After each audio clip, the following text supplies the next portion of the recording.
Hang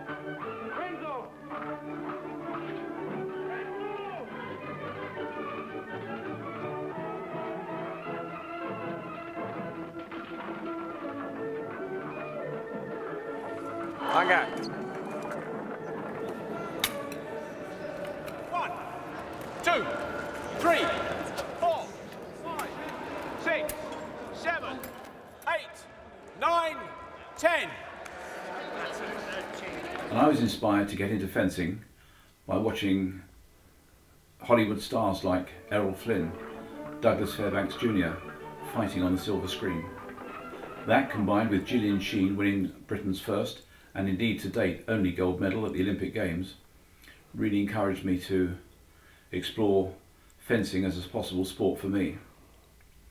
On and off now, I've been fencing for more than 50 years. I'm a solid club fencer. I don't aspire to being anything much more than that, although I've had the opportunity through vets fencing to fence for Great Britain at the World Championships, Commonwealth Games, international competitions, and of course national championships at all levels over the years. My best ranking would then be from the World Championships, in which I came 17th in the world, and in the European Championships I came 16th. Yes, I'm a registered coach with British Fencing, and I've over the years had the opportunity to coach and work with many fencers within the club. Back in the late 1990s,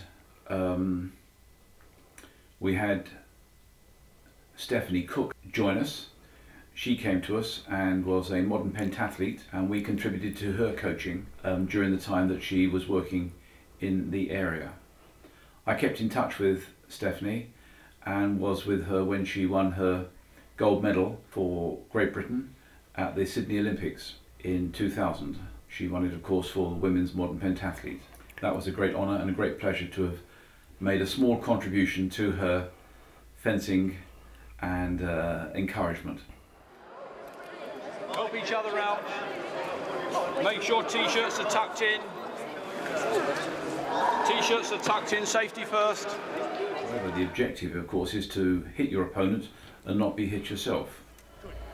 Everything is done in terms of fencing with electrical equipment. So recording is done and illustrated to the referee, to both fencers, and of course people watching through the red or green light coming up depending upon which end of the piste you're established in.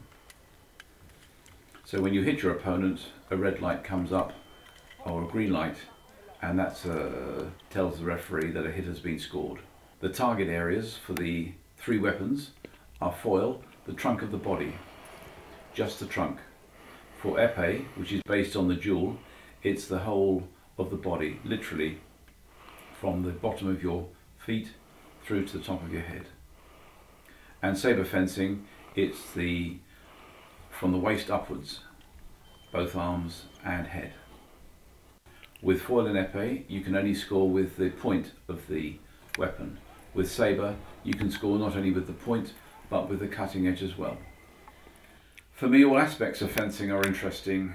I find the challenge of the fight itself, it's such a classic way for people to fight, to pick up a sword and to be challenged effectively. For me, is one of the classic ways in which mankind has over the years, over the centuries, fought. So I like the fight itself, I like the challenge, the warrior status it gives, the romanticism of it, the excitement, the movement.